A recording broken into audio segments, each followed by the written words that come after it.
Audio Jungle.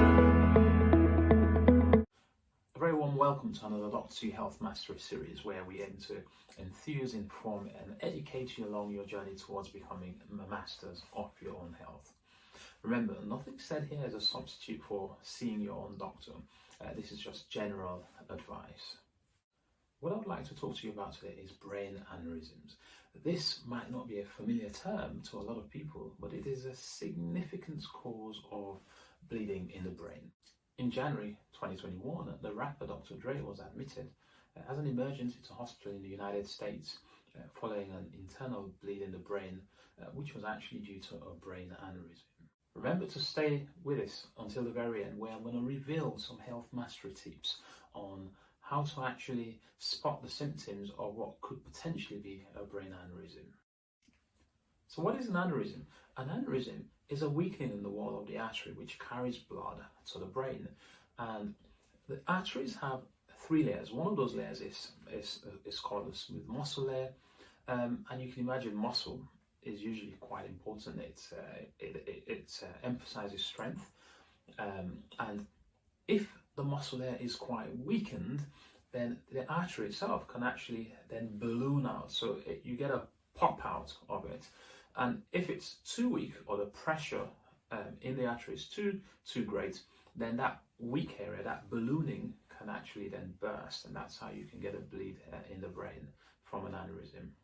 Now, just like anywhere else in the body, in the brain, you've got a network of arteries supplying all the various areas of the brain. And so you'll have areas that are called bifurcations or junctions. So this is where one artery then splits to branch into several areas. So where you have these junctions or bifurcations, they're especially weak, and that's where aneurysms tend to be found. The vast majority of aneurysms affect the frontal part of the brain and the middle part of the brain, and this is where you have a lot of your higher functions, also your motor functions, so what allows your hands and legs to move, and also your sensory functions, so how we feel and how we get feedback coming to us via various senses. A bleed from an aneurysm is quite significant because the risk of death is quite high, especially if it's not spotted at an early stage, and if prompt treatment is not sought.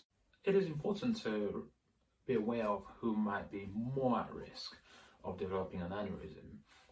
It is a lot more common in people aged between 30 and 60 years old, with a slightly greater proportion of women as compared to men. It is estimated that about 10 to 30% of people with aneurysm actually have multiple aneurysms. A bleed from an aneurysm is the cause of between 3 to 5% of strokes. Now, most strokes are because of blood clots forming in the brain. Worldwide, about 500,000 or 500,000 deaths occur every year from a ruptured sort of burst aneurysm. With any disease, it is really important to have some awareness of the risk factors and therefore what you can do to reduce your chances of developing it. Or if you have got an aneurysm, which most people are unaware of, what you can do to reduce the chances of it rupturing or bursting. So I like to think of it in the terms of modifiable risk factors. So these are risk factors that you can do something about. And in the case of a brain aneurysm, this includes smoking, alcohol, and uncontrolled blood pressure. So if you control your blood pressure better, that can reduce your chances of developing an aneurysm. And if you've already got an aneurysm, which you may not be aware of, it reduces your chances of it bursting and rupturing. The other types of risk factors are the non-modifiable risk factors. These are things that we inherit, so often they're genetic related, that we can't really do anything about, but it's important to be aware of them, because if you've got one of those risk factors and you develop a headache, for example, then you want to really take that a little bit more seriously. So these include old age. I mean, the older we get, the weaker, more friable all our sort of organs become, including our arteries, so they're more likely to then develop aneurysmal changes. But also having various medical conditions. There's one called adult polycystic kidney disease. This is when someone has multiple cysts in their kidneys that is as a result of a genetic inheritance. Now, isolated cyst which we call simple cysts, are very commonly found in the kidneys. But this is multiple cysts being developed in the kidneys, and you may also find other people in your family that have similar illnesses. Other conditions include having something called a bicuspid aortic valve. The aortic valve is one of the valves in your heart. It usually should have 3 leaflets that come together to form the valves, but if you only have 2, which is found in some people, that can increase your risk of having an aneurysm. Some people also might have aneurysms in other parts of the body. One of those parts include your aorta. So this is a big artery that leaves your heart. So if you have an aneurysm of your aorta, that can also increase your risk of having aneurysms anywhere else. For a lot of people with brain aneurysms, they may actually not have any symptoms at all, because they're often quite small and they don't cause any symptom, anything to bring your attention to the fact that you may have something going on in your brain, and therefore present to either to hospital or your GP. But as they get larger, because as the weakness develops, the aneurysm itself may get larger, and it can then press on various structures in the brain in the immediate locality where the aneurysm is found, and this can cause headache. It can cause abnormalities to the nerves that it may be pressing on. I mentioned headaches earlier. Now, studies have shown that about 2 to 3% of people who present to an emergency department with headache actually have a brain aneurysm. But of course, it may be a mild headache at the time, and there's no way of knowing whether you've got an aneurysm, and you may actually not have any symptoms or signs of the aneurysm pressing on the nerve.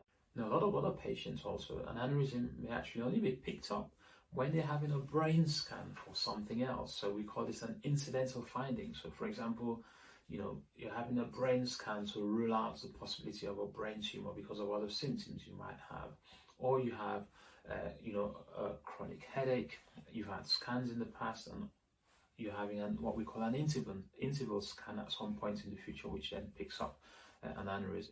When people truly present with symptoms that makes a doctor think they have an aneurysm, it's often because they develop a sudden, what is described as a thunderclap headache, usually at the back of the head, and the description is usually a memorable recollection of being either having the sensation of someone hitting or kicking you at the back of your head. That is often how the headache comes on, but it may well not be so dramatic. Okay, and so I always mention to my patients, if you have a headache that is persistent, that is progressive, that it's not getting better with simple analgesia, that it's causing you to vomit and feel nauseous, or if it's causing you to develop weaknesses in your arms or your legs, or altered sensations to your arms or your legs, you should be going to see a doctor. You shouldn't be sleeping with those headaches. You should be presenting, for example, to your emergency department if you can't get through to your GP. When someone does present with this type of symptoms and they're suspected to have had what we call a subarachnoid hemorrhage, this is a bleed from an aneurysm that goes into a layer of the brain called your subarachnoid region, which can cause not just headache, but can also cause neck stiffness and difficulty in moving your neck, and can also cause altered conscious level, depending on whether it's a small bleed or a significantly large bleed. When this is suspected, if you present within sort of 12 hours, a CT scan, you would get a CT scan usually for that sort of headache. And if that scan is done within 12 hours of your presentation, there is a very high chance, over 98%, of detecting the blood, however small that bleed is on the CT scan. The chances of detecting blood on the scan reduces if you present later down the line. As a result, people who may have had a very small bleed and present much later down the line might not actually have a diagnosis made on the CT scan.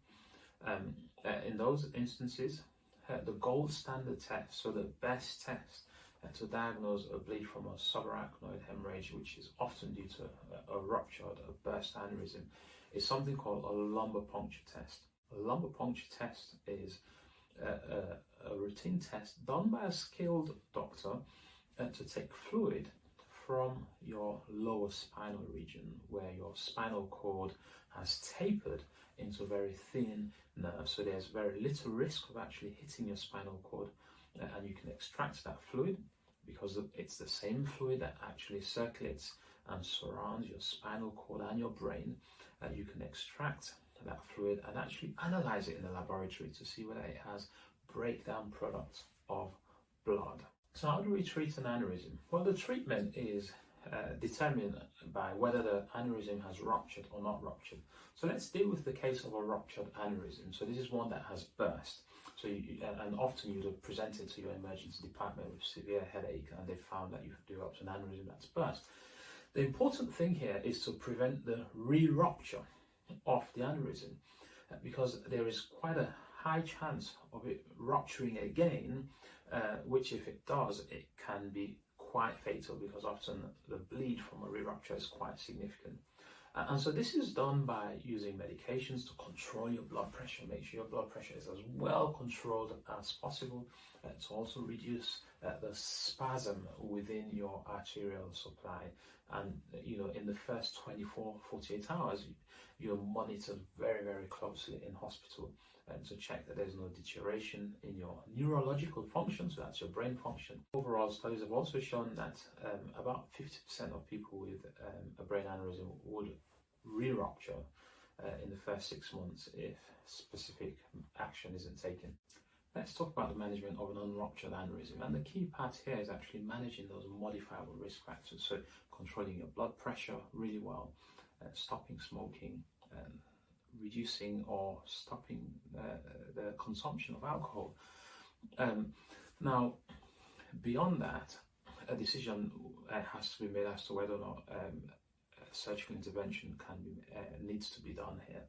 And the options are usually between clipping the aneurysm, so where it's ballooned, you can actually clip it to take away that weakness. Or sometimes you have the insertion of coils, which are done through accessing the arterial supply in your brain from your groin, and this is done by highly skilled doctors. Well, look, any procedure in the brain is with some risk, okay, and that's the decision that has to be made between yourself, you the patient, and your doctors, and it's often between doctors who are experts in interpreting brain scans, neurologists, brain clinicians, and neurosurgeons, so brain surgeons. Okay, thank you very much for getting to the end of this video. As usual, I want to give you some health mastery tips as promised to take away. Now, most of us will not know whether we have a brain aneurysm, and unless you have a scan for something else that picks it up, or unless unfortunately you develop the type of headache that I described earlier called a thunderclap headache, that makes you present to the emergency department or to your GP, you may never know. And so it's really, really important to prevent developing an aneurysm in the first place, or to prevent one from bursting if you have it without being aware of it. And that is really all about what we do with our modifiable risk factors. So controlling your blood pressure.